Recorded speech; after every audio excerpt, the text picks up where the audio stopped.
warahmatullahi wabarakatuh. Waalaikumsalam warahmatullahi. Bismillah, alhamdulillah, wa salli ala rasulillah wa ala alihi wa azwajihi wa zurriyatihi wa ahli baitihi wa ashabihi ajma'in wa man tabi'ahum bi ihsan ila yaumil din.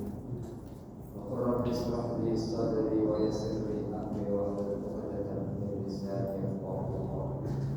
Rabbi zidna ilman warzuqna fahman wa qala ma'rif wa nafa'na bihi wa amala bihi wa bihi.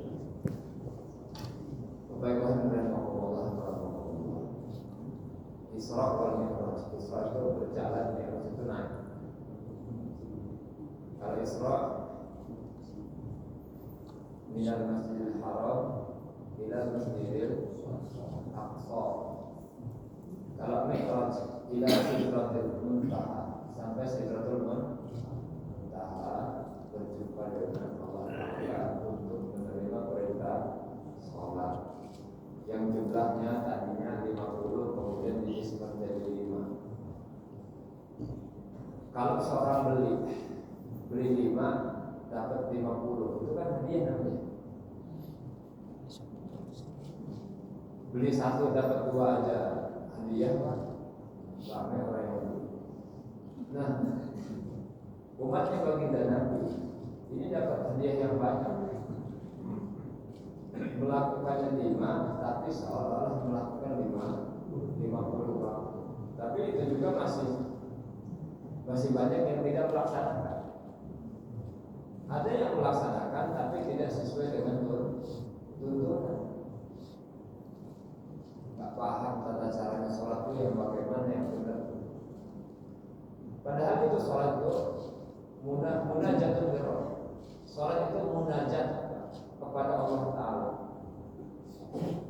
Kalau umat terdahulu itu kalau pengen berdoa itu mesti disampaikan kepada nabinya.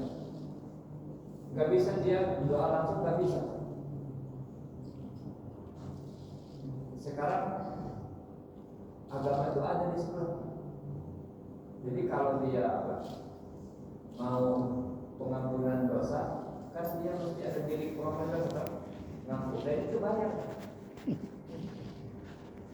Coba Bapak, kalau setiap ngampun dosa bayar sama saya yang nyampein, saya kan saya.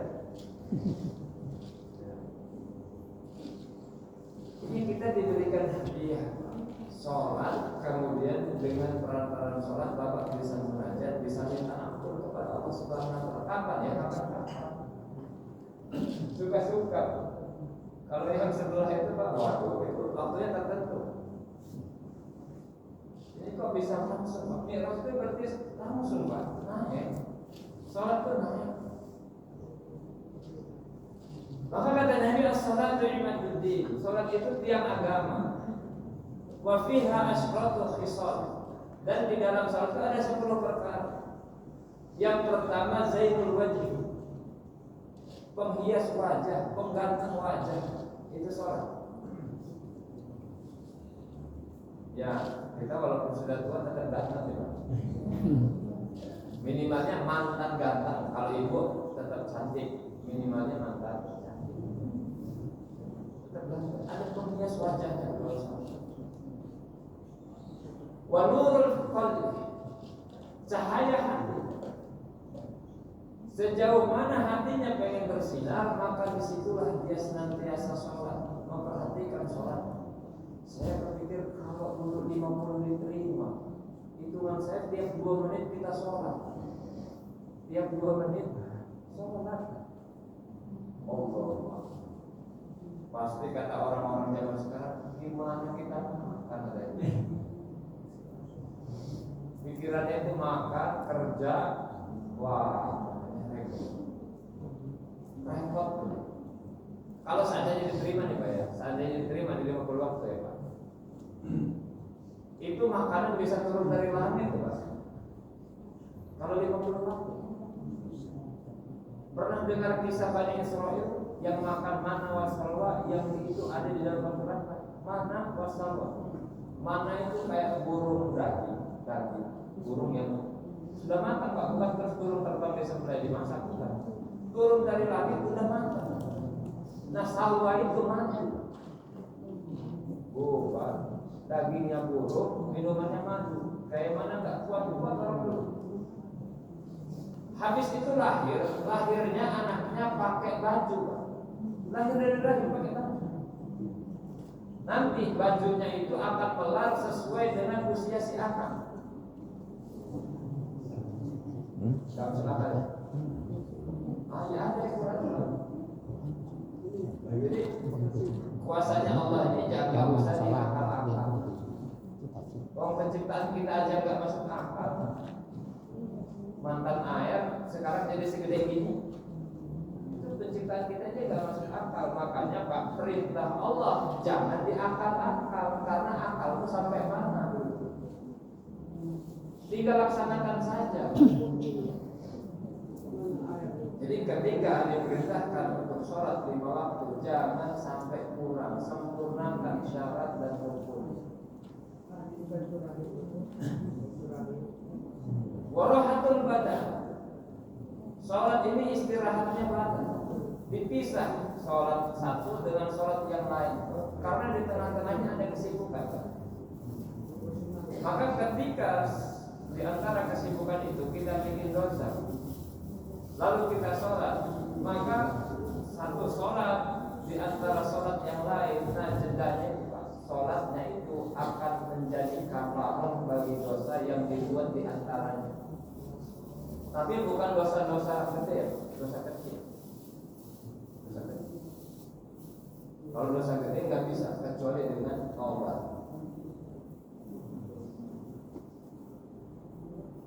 Wa unsun fil qabri. Salat ini penyenang, penghibur di dalam kubur.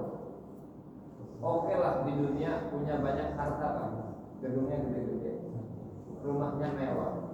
Loh kalau masuk kubur apa bisa nyenengin? Kalau sekarang hidup ya mungkin bapak masih bisa senang-senang ya dengan hartanya. Kalau dalam kubur ada istri, punya istri sekarang masih bisa ngerokin Pak. Kalau sudah dalam kubur, apa mau ikut di kubur? Gak mungkin tuh Pak. Kata istri kita, bapak aja di kubur, saya memang gak mau. Kalau misalnya ibu yang dikubur, ya bapak malas amat ikut ke kubur. Dan mikirin dia pendamping barunya siapa lagi. Lalu siapa yang namanya Pak? Ya sholat kita ini. Makanya perhatikan sungguh-sungguh Pak. Sholat itu diperhatikan sungguh-sungguh. Anak kita diperhatikan sholatnya, istri kita diperhatikan sholatnya Pak. Karena kita akan berpisah, tapi sholatnya ini akan menemani kita.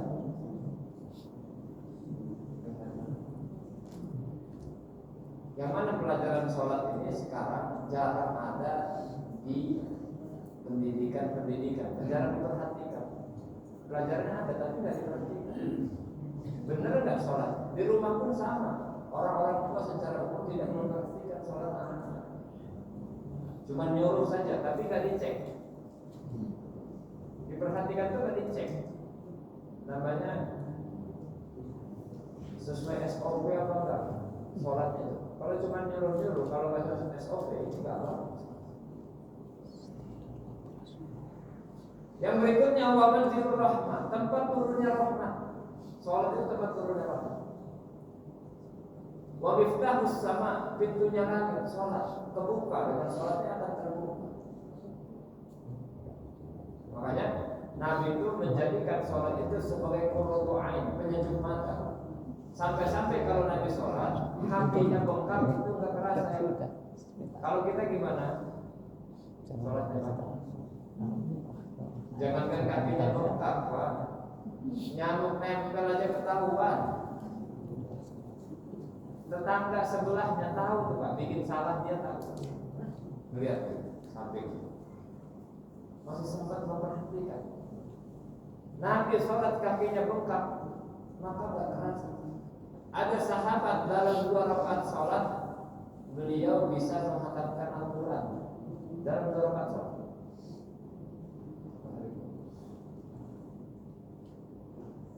Berikutnya wasaful mizan, pemberat mizan. Jadi kan ada timbangan. Manusia bikin amal baik, tapi tanpa sholat, amalnya juga akan berat. Tanpa sholat. Saya latihan manasik umroh.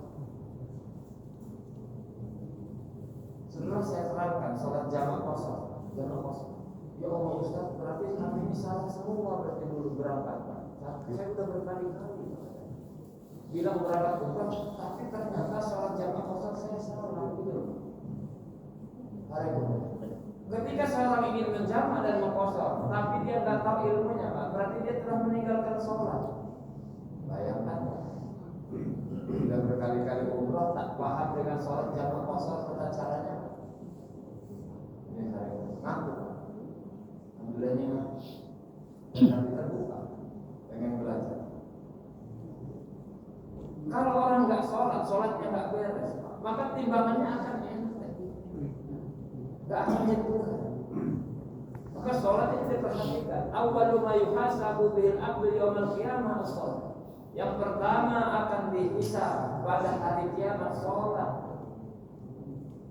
Fa'in sholuha sair amalnya. Kalau bagus sholatnya, bagus juga amalnya semuanya. Wong Nabi ini Pak, untuk melakukan perintah juga. Biasanya perintahnya turun lewat wahyu, tapi untuk sholat Nabi diundang langsung ke Sidratul Muntaha. Dan kalimat ini sudah sering-sering kita dengar ya. Sudah sering-sering dengar, tapi nggak diperhatikan sungguh-sungguh. Begitu pentingnya sholat, Nabi pesan juga. Di dalam Quran juga Allah Ta'ala perintahkan wa'mur ahlaka bis-sholat wastabir 'alaiha. Sabar kalian dalam sholat. Dan perintahkan keluarga kamu untuk sholat. Dalam Al-Quran suruh perintahkan anak keluarga untuk sholat, sabar di dalam sholat. Wa marratu rabbi, sholat ini keridhaan Allah Ta'ala. Jadi kalau orang misalnya yang ada bilang yang penting hatinya tapi nggak sholat, Allah nggak ridho. Nggak ridho.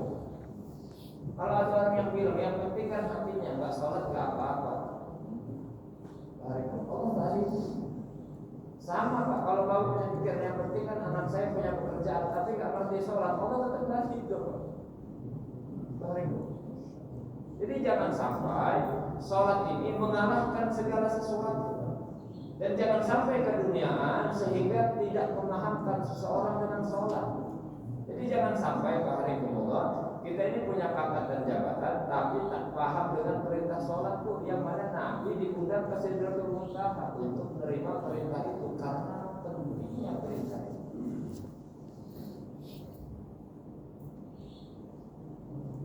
Wasamatul jannah, surga ini harganya surga. Sholat ini harganya surga. Harganya surga ini surga. Jadi ketika orang nggak beres sholatnya, bisakah dia masuk surga? Bisa Pak, tapi mampir dulu biasanya. Karena nggak bisa bayar. Kalau nggak bisa bayar kan orang makan Pak, duitnya habis hilang makan. Kira-kira kan suruh gawe dulu ya Pak, cipiring dulu, mungkin dipukul dulu Pak, baru dia boleh bebas. Nah begitu juga orang ketika nggak beres sholat, kemudian dia bermaksiat karena tidak ada yang menjaga. Karena tujuan hakikat sholat Pak, inna sholata tanha 'anil fahsya'i wal munkar. Sungguhnya sholat bisa mencegah dia dari perbuatan keji dan kemungkaran. Dan perintah ini jelas Pak. Di dalam tafsir menjelaskan ayat itu fisairil al-qati, di seluruh waktunya. Maka kalau sholatnya diperhatikan, anak-anak kita diperhatikan sholatnya Pak, istri kita diperhatikan sholatnya, maka sholatnya itu akan mencegah dia dari perbuatan yang buruk. Kenapa hari ini anak-anak kita enggak tercegah dari perbuatan keji dan mungkar, istri kita juga sama, suami kita juga sama? Karena ada sholatnya yang enggak dia perhatikan Pak. Terus nyalahkan siapa? Banyak yang disalahin tuh Pak. Makanya nanti perempuan akan menuntut 4 laki-laki.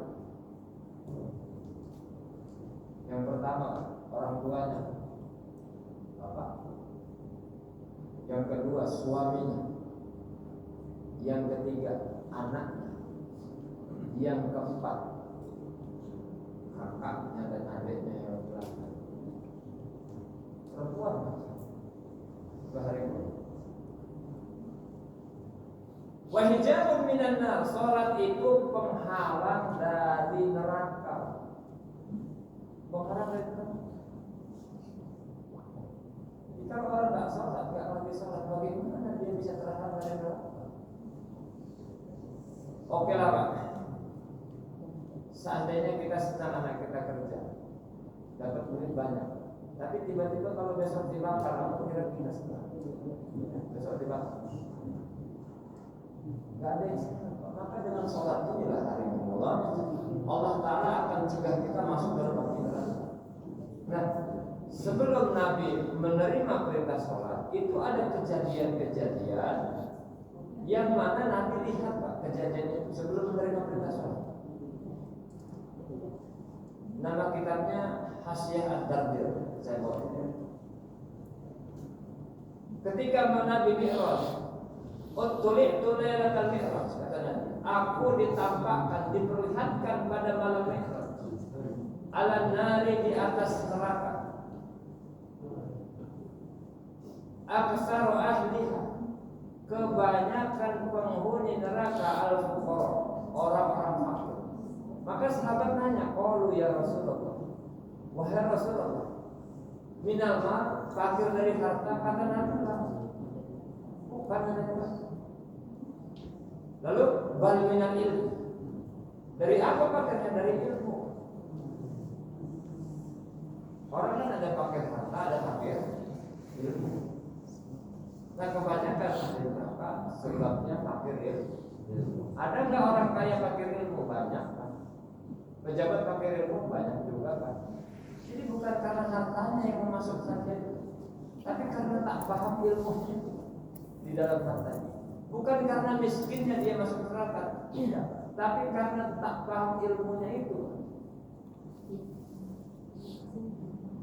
Faman la yata'allam al-ilma, barang siapa tidak belajar ilmu, la yata'adda lahu ihkamul ibadah, dan dia tidak mendatangkan, memudahkan hukum-hukum ibadah, wal qiyamu bi huquqiha, dan menegakkan hak-haknya ibadah, kama yang bagi, sebagaimana mestinya. Salat, ya gimana tata cara salat yang benar? Syarat dan rukunnya. Adabnya bagaimana? Nah, hakikat sholat Tuhan di dalam tafsir Sawi, idza tuwfiya syartuha wa adabuha, seandainya sholat itu ditunaikan syaratnya, adabnya, kemudian tathhir maknawi wa tathhir hissi, dibersihkan secara maknawi, kan sholat harus bersuci dulu ya, badannya suci. Suci dari mana? Najis, hadas besar, hadas kecil, harus dibersihkan. Itu namanya secara zahir badannya harus bersih dari najis dan najis. Tempatnya juga, pakaiannya juga. Tapi secara maknawi, mensucikan secara maknawi, hatinya harus diobati, dibersihkan dari penyakit hati. Yang mana sekarang orang itu nggak perhatikan, dia punya penyakit hati takabur tapi nggak diobati. Sok-sokannya punya ilmu sombong, punya harta sombong, punya jabatan tambah sombong, punya kolega, teman, gubernur, bupati tambah sombong, kapolda, kapolri, kapolres tambah sombong banget. Sampai dipajangnya di depan rumahnya tuh. Ini saya bersama bapak anu, ica orang penting. Kalau penyakit hati gak terasa tuh bagaimana? Foto Pak, padahal bukan Pak Gubernur yang kenal dia yang kenal Pak Gubernur. Numpang tenar aja dia.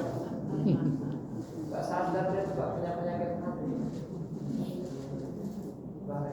Sholat iya Pak, tapi sholatnya tidak bisa mencegah perbuatan keji dan bukan hatimu sakit. Kayak Bapak minum obat Pak, Sudah. Dia rasa obat ini pegel kaki, maka minum rematik. Ternyata yang sakit itu bukan kakinya, pembuluh darahnya pecah. Maka diobatin kakinya nggak akan sembuh-sembuh. Begitu juga sama, manusia itu kalau punya penyakit hati, dengki sama manusia, dia kepalanya pening, minum Paramek nggak sembuh-sembuh. Kenapa? Karena hatinya yang sakit. Ada nggak sih orang yang melihat orang lain dapat nikmat, dapat duit, kepala dia pening? Banyak. Nah, ketika orang mau diterima sholatnya, mau sholatnya bisa membela dia di akhirat, menyenangkan dia di kubur, termasuk salah satu kewajiban dia adalah mensucikan hatinya. Yang mana ini sekarang orang mau mensucikan perkara? Kemudian syaratnya lagi tajdidul taubat. Kalau sholatnya mau bisa mencegah dia dari perbuatan keji dan munkar, maka memperbarui tobat. Jadi hari-hari kalau dia bikin dosa, maka hari-hari dia wajib tobat. Bukan seminggu kemarin saya sudah tobat, bukan. Karena hari-hari kita bikin dosa, maka hari-hari kita tobat. Mana dalilnya kok sholat itu bisa mencegah perbuatan keji dan munkar, Pak? Selain Al-Quran, Pak, hadis, Pak. Ada orang Ansor nyimpatin temannya, ya Rasulullah, orang ini sholat, tapi kalau malam maling. Kata Nabi, inna sholatahu satanhahu lam yalbas. Sesungguhnya sholatnya akan mencegah dia dari perbuatan keji dan munkar. Gak lama lagi, sebentar lagi. Antaba wa hasunah halu, dia akan jadi bertobat dan akan bagus keadaannya. Ini menunjukkan bahwa sholat yang dilakukan dengan baik, diperhatikan dengan baik, orang jahat bisa jadi orang baik. Coba. Tapi kalau seseorang itu sholatnya tak baik, tak memperhatikan sholatnya, orang baik bisa jadi orang jahat. Makanya di dalam pendidikan mestinya itu ada guru yang memperhatikan ini generasi supaya dia ngerti sholat yang benar. Buka puasa. Bayangkan Pak, pemuda kalau Jumat khatib sudah naik mimbar, masih megangin HP, masih megangin HP. Saya melihat dari mimbar, Allah Akbar, jengkelnya nanti. Lu jangankan pemuda, orang tua Pak. Maksudnya kelih HP, khatib sudah naik mimbar. Allah. Ibarat enggak memperhatikan Pak. Tahu enggak 2 rakaat dua khutbah itu bagian dari Jumat. Rukun ya. Mas megangin HP.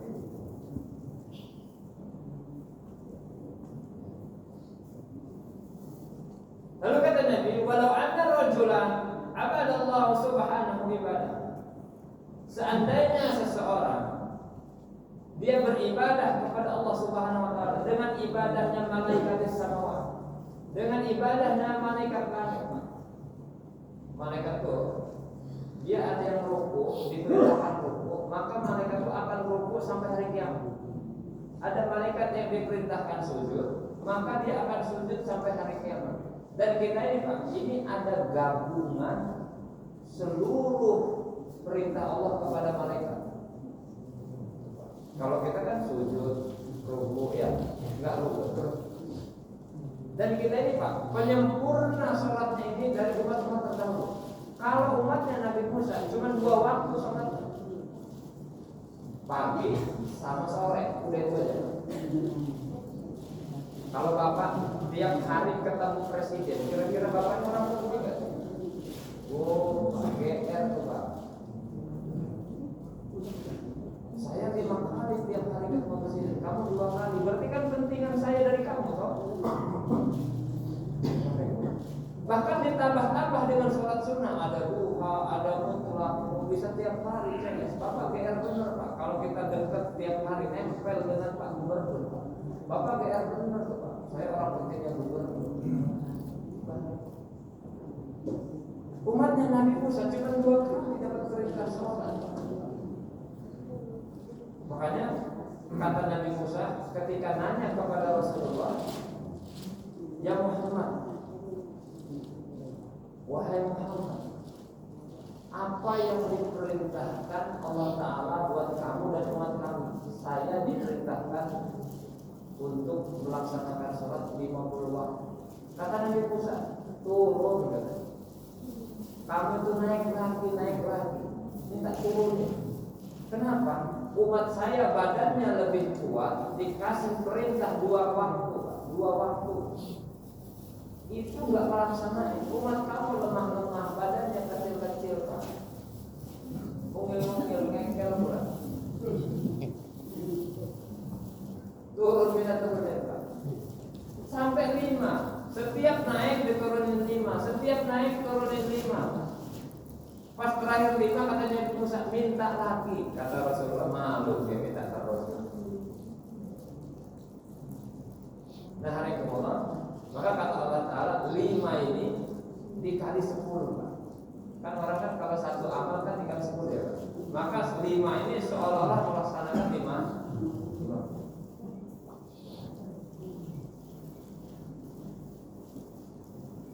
Lanjutkan Nah seandainya seseorang Pak beribadah kepada Allah seperti malaikat langit, tapi di bawah ilmu, dengan tanpa ilmu, karena minal khosirin, dia akan jadi orang yang rugi, tetap jadi orang yang rugi. Kenapa? Jadi orang rugi Bapak. Kalau ada orang mengeluarkan tenaga, mengeluarkan biaya, habis itu nggak hasil, rugi nggak sih? Rugi Pak. Nah seandainya orang hidup punya umur Pak, dia kelihatannya sholat, kelihatannya zakat, kelihatannya haji, tapi tak paham ilmunya, Pak. Seolah-olah dia melaksanakan, tapi karena tidak sesuai, maka bisa tertolak. Berapa biaya yang sudah dia lakukan? Ini dalilnya hadis. Kam min qa'imin hadduhu bi sholatihi at-taqwa nasab. Berapa banyak orang sholat tapi hasil sholatnya, bagian sholatnya hanya capek dan letih saja. Sudah berapa puluh tahun kita sholat, perhatikanlah kita ya Pak, sholatnya beres apa enggak? Umur kita sudah berapa puluh tahun Pak? Habis di luar sholat masih ngomongin orang. Ibu habis di luar sholat masih dengki sama orang kan? Coba perhatikan. Jadi jangan-jangan habis sholat atau di dalam sholat Pak mikirin keburukan orang. Lagi dalam sholat. Allahu Akbar. Badannya sih di tempat sholat, tapi pikiranmu ada nggak di tempat sholat Pak? Bahkan barang yang hilang itu bisa ketemu di dalam sholat. Ajib. Rencana masak bisa terrealisasi di dalam sholat. Realisasi pekerjaan ada di dalam sholat. Biar berkah dipikirnya dalam sholat. Allahu Akbar. Ajib. Lalu kata Nabi fasyabdir fi talabil ilmi. Kamu teruskan untuk belajar ilmu, cari ilmu. Berarti hari Allah ini perintah teruskan ini itu tidak terbatas dengan usia. Teruskan belajar ilmu. Bil bahsi dengan membahas, wat talqin dengan mengajarkan, wat tadris dengan belajar, wajtani bil al-kasra. Kamu menjauh daripada malas-malas, wal malala dan bosan. Belajar sudah tua. Wa ila anta fi khatar ad-darar. Kalau enggak belajar, kalau enggak belajar, maka kamu di dalam bahaya kesesatan. Termasuknya orang yang sudah mondok, dia tetap harus belajar. Kalau cuma gara-gara pernah mondok tapi enggak dibuka lagi, nanti sulit akan terbuka lagi. Manusia ini kalau dia enggak diulang-ulang, maka perkara itu enggak jadi penting. Walaupun dia harus di pondok, kalau dia enggak buka lagi kita, enggak ngajarkan lagi, nggak belajar lagi kitabnya itu Pak, nanti ilmunya akan lupa. Saya berkali-kali mengajarkan bab riya supaya orang jangan riya. Tapi kalau nggak diulang, itu riya akan timbul lagi. Kayak Bapak makan, kemarin sudah makan, terus Bapak makan nggak diulang lagi, sekarang lapar apa? Ya kayak begitu. Nah, pada malam Mi'raj, Nabi berjalan bersama malaikat sehingga Nabi datang kepada satu kaum yang nanam dalam satu hari, panen satu hari itu juga. Kata Nabi, ya Jibril, man haulai, wahai Jibril, siapa mereka ini? Mereka ini haulai mujahiduna fi sabilillah. Mereka ini adalah orang-orang yang mujahid fi sabilillah. Jadi orang-orang yang fi sabilillah meninggal, itu enggak mati. Enggak mati. Jasadnya saja yang mati. Tapi dia mendapatkan nikmat Allah Ta'ala di dalam perkara itu. Kalau enggak percaya, boleh ke PST, Pak. Boleh ke PST. Ya Allah enggak bohong. Dalam Quran Allah sudah jelaskan itu, Pak. Jangan kamu sangka orang yang mati di jalan Allah itu mati, Pak. Tapi mereka hidup. Allah Ta'ala berikan rezeki dia. Cuma kita nggak tahu caranya Allah itu masa rezekinya kok sudah orang yang sudah mati, kok masih hidup itu bagaimana, Pak? Nah itu di luar kendali akal. Nggak masuk akal. Oke Pak, nggak masuk akal ya Pak ya? Nggak masuk akal ya Pak? Saya tanya nih Pak, ada orang untungnya satu hari 10 miliar, masuk akal Bapak? Loh yang kayak gitu aja nggak masuk akal kan? Mau mikirin Allah Ta'ala, ya tambah-tambah nggak masuk akal Pak. Bagi dia pun masuk akal Pak, 10 miliar sehari itu masuk akal. Bagi kita Pak, dia nggak masuk akal kan? Bagi Allah masuk akal.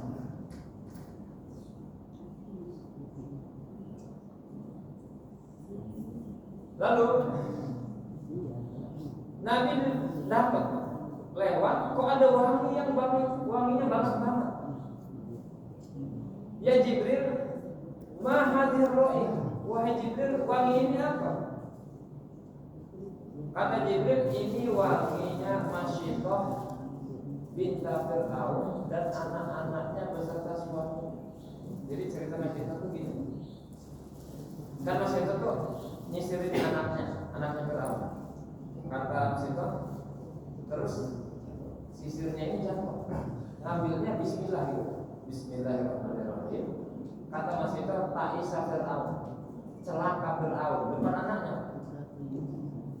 Kata anaknya, aulaki rabbi ghairi abi.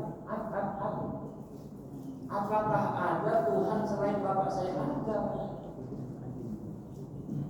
Ngadulah si anak ini sama Fir'aun. Bapak Masyidah itu ada Tuhan selain bapak. Dipanggil. Ada Tuhankah selain saya? Ada katanya. Rabbi wa rabbuka Allah. Tuhan saya, Tuhan kamu Allah. Pembantu Pak. Pembantu. Bapak gimana? Kalau gara-gara nggak ngikutin perintah komandan karena suruh maksiat, mutasi kamu. Berarti Bapak bilang, Tuhan saya, Tuhan kamu Allah, yang ngasih rezeki saya, yang ngasih rezeki kamu Allah. Berani Bapak?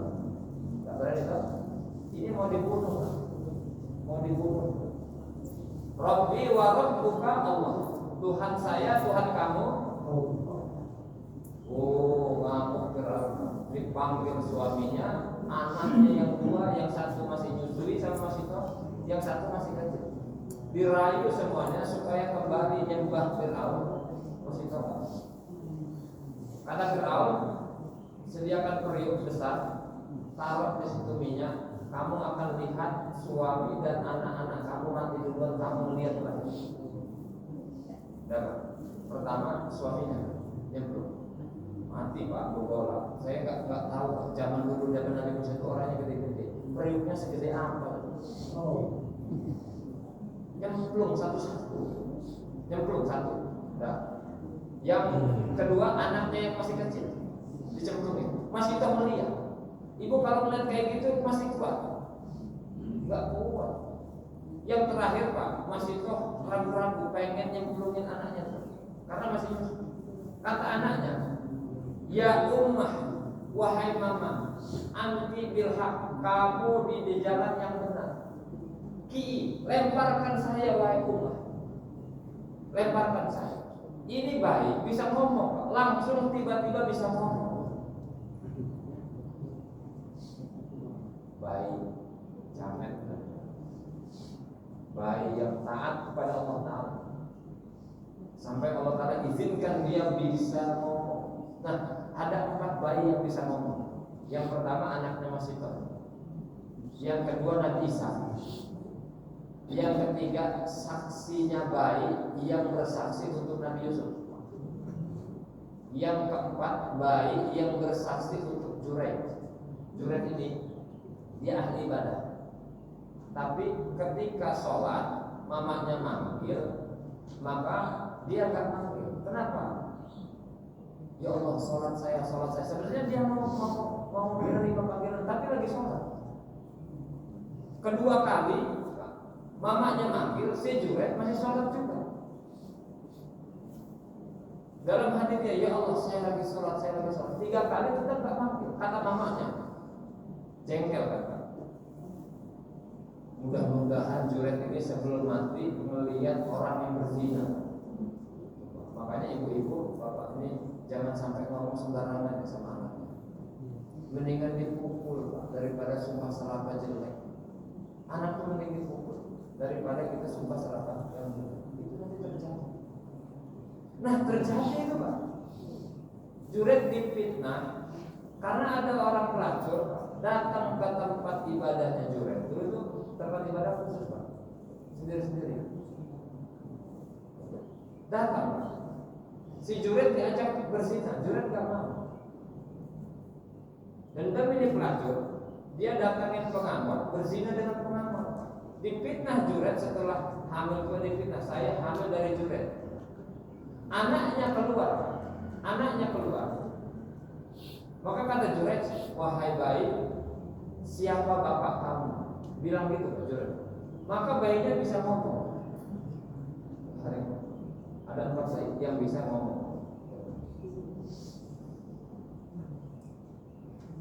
Yang berikutnya hari mulai.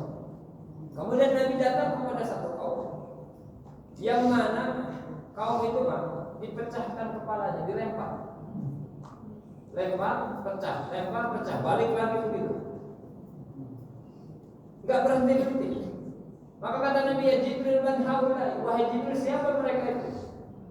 Haulai alladzina tatasaqalu ru'usuhum an-shalah. Mereka itu adalah orang-orang yang kepalanya berat untuk melaksanakan sholat fardu. Jadi kepalanya pecah, suruh sujud gak mau. Ini kayak iblis model. Iblis itu kan suruh sujud gak mau, bukan suruh nyembah ya, suruh sujud tak mau. Lalu Nabi datang kepada satu kaum yang bagian depannya, maksudnya kemaluannya, dan bagian belakangnya ada tambalan. Dan mereka lepas sebagaimana lepasnya onta dan kambing. Lalu mereka makan dari bara jahanam, mereka makan dari tumbuhan zakum yang berduri. Kata Nabi, ya Jibril, man haulai, wahai Jibril, siapa mereka ini? Lalu kata Jibril, haulai alladziina la ya'uluna shadaqati amwalihim. Mereka itu adalah orang-orang yang tidak menunaikan zakat harta mereka. Jadi tolong bapak-bapak yang banyak duit yang kaya ini Pak, zakatnya dihitung sungguh-sungguh sesuai dengan syariat. Yang saya perhatikan, lihat Pak, mulai dagangnya kapan, kenapa bayar zakatnya bulan Ramadan? Bukan nggak boleh ya Pak ya. Kalau bapak misalnya bulan Muharram mulai dagang, maka bapak kewajiban zakat itu aslinya kewajibannya Pak ya, itu nanti bulan Muharram. Tanggal berapa ya disesuaikan saja tanggalnya, tanggal 10 atau tanggal 20. Bolehkah bayar bulan Ramadan karena mengambil keberkahan bulan Ramadan? Boleh, tapi nanti setelah bulan Muharram itu dihitung kembali, Pak. Karena ada 3 bulan yang tersisa. Bulan Muharram tanggal 1, Pak. Maksudnya bulannya bulan pertama.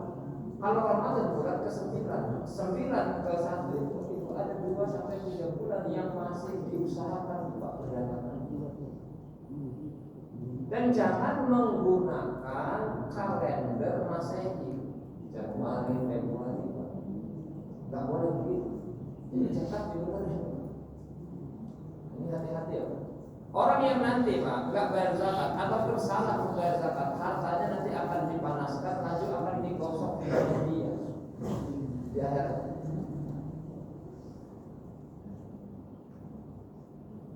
Semua ja'ala qaumin baina aydihim lahmun.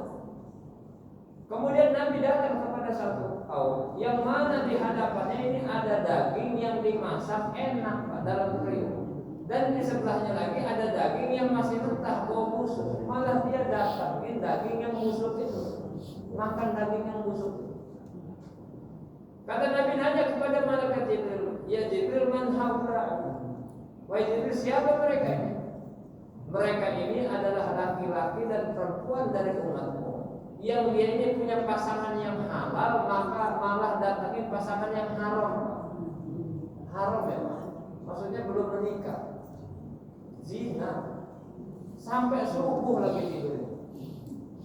Seorang suami punya istri sah, malah dia cari perempuan yang haram. Kok bisa begitu, Pak? Saya punya teman nih, Pak. Saya serius. Seseorang sekali berzina, maka dia tidak akan terlepas dari zina. Kenapa begitu, Pak? Karena zina itu dia rangsangannya lebih hebat daripada istri yang halal. Kenapa begitu, Pak? Setan itu ngikutin dia, Pak, dan akan nempel di kepala helmnya laki-laki.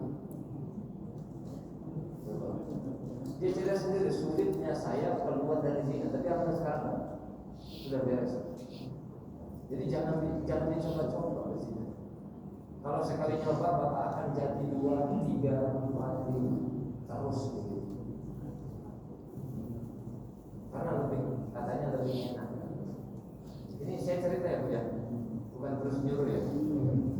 Sebagai belajar hidup, kalau dibilang tadi. Semua ada Allah khusyuk.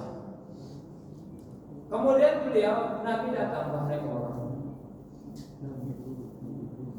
kepada seorang laki-laki yang dia ngumpulin kayu bakar, mau diangkat nggak kuat, malah minta nambah lagi. Pas sudah ditambah, diangkat tambah nggak kuat, pengen minta nambah lagi. Kata Nabi, man haulai wahai ya Jibril, siapa mereka ini? Mereka ini orang yang diamani kekuasaan, padahal nggak mampu, malah minta nambah kekuasaan. Nama periode. Kan ada menteri segala bidang ya kan, segala macam. Kan pemilihan itu kan sesuai dengan apa? Sesuai dengan kedekatan, toh? Bukan sesuai dengan profesional. Padahal nggak mampu, mundur Pak. Kalau nggak mampu mundur. Dan ini sering terjadi. Orang ini padahal nggak mampu, icak-icak mampu. Apa saja jabatan, baik jabatan itu bergaji atau tidak bergaji. Kalau kamu nggak mampu mundur, termasuk jadi RT. Kalau nggak bisa jadi RT turun, minta malah tambah jabatan. Jadi minta Pak. Sekarang 3 bulan sekali ada gajinya. Maaf ya, yang jadi PRT maaf. Kalau nggak mampu ada Pak RT. Kita jadikan contoh. Benar. Bahaya, di akhirat bahaya. Di dalam kitab Al-Qudus secara surah Al-Fatih, seseorang yang tak mampu untuk menerima jabatan, tapi dia terima, maka seluruh badannya maksiat. Dan akan dipertanggungjawabkan di akhirat. Allah. Mana kullukum ra'in wa kullukum mas'ulun an ra'iyatihi. Setiap kalian adalah pemimpin dan setiap pemimpin akan ditanya dengan apa yang telah dia pimpin. Orang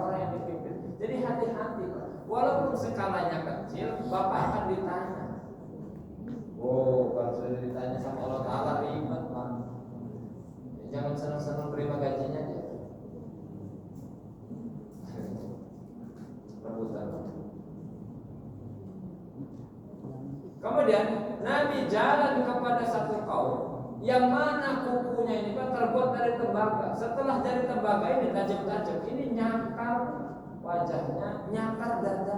Kata Nabi, ya Jibril, haula. Wahai Jibril, man haula? Wahai Jibril, siapa mereka ini? Mereka ini alladzina ya'kuluna luhuman nas. Mereka ini orang-orang yang makan daging manusia dan menjatuhkan harga diri mereka. Sering gak kita kayak gini Pak? Di depan cengenges dan senyum-senyum, di belakang ngomong itu guru pada sering Pak. Mungkin ya Pak. Dalam kitab Marafil Uqudiyah menjelaskan Pak, yang sering menggibahin kita itu orang yang kenal sama kita.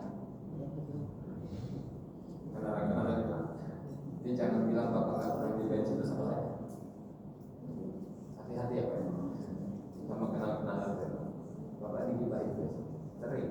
Tapi saya nggak nyuruh Bapak menggibah itu. Dalam kita itu menjelaskan, yang sering menggibah itu adalah orang yang kenal sama kita, yang sering duduk sama kita. Dan di antara kita ini jangan bilang nggak menggibah temannya itu. Sering Pak kita menggibahin teman kita sendiri di belakang dia. Nanti keluar buku.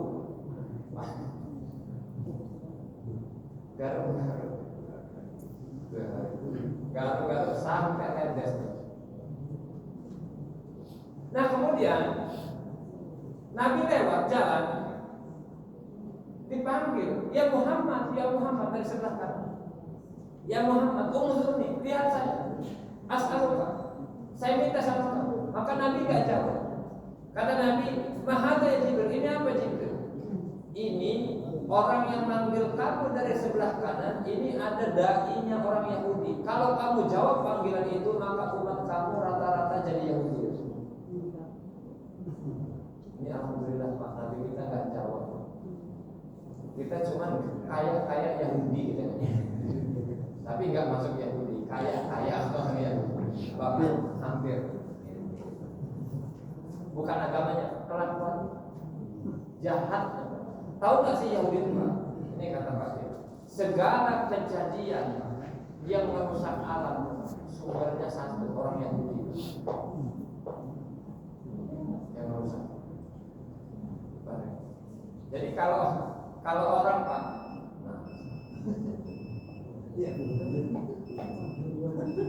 nambah yang terakhir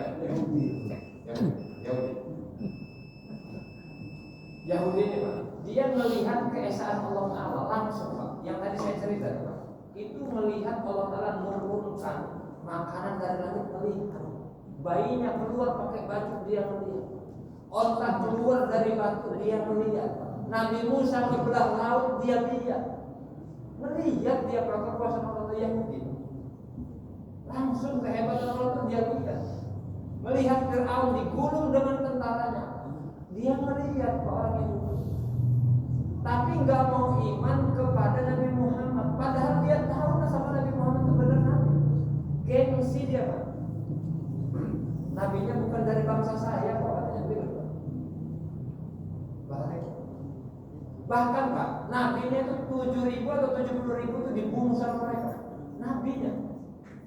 Ya Allah Pak, itu Yahudi Pak. Jangankan manusia dia akalin Pak, Allah dia akalin Pak. Main pasal ujung 8 378. Loh, saya serius nih Pak. Kan dia itu disebutnya golongan ashabus sabat. Golongan yang menyembah Allah beribadah pada hari Sabtu. Hari Sabtu. Maka hari Sabtu itu orang Yahudi nggak boleh kerja apa-apa kecuali ibadah.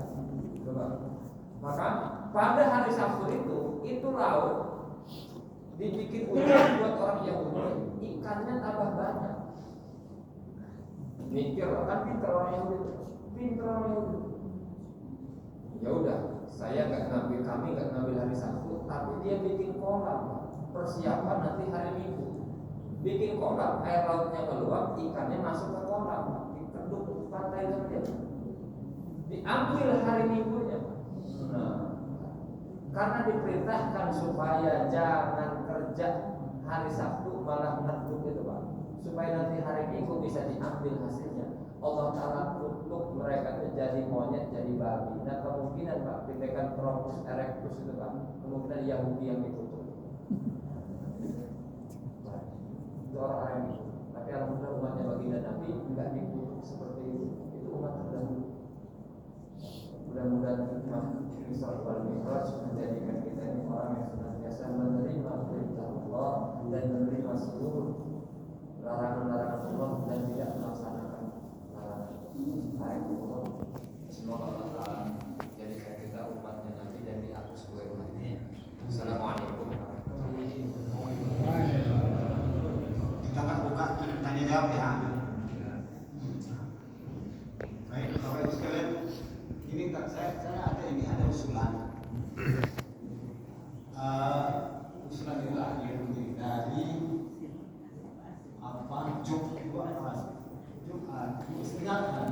Jumat 15 hari lalu. Yang kondisi di sini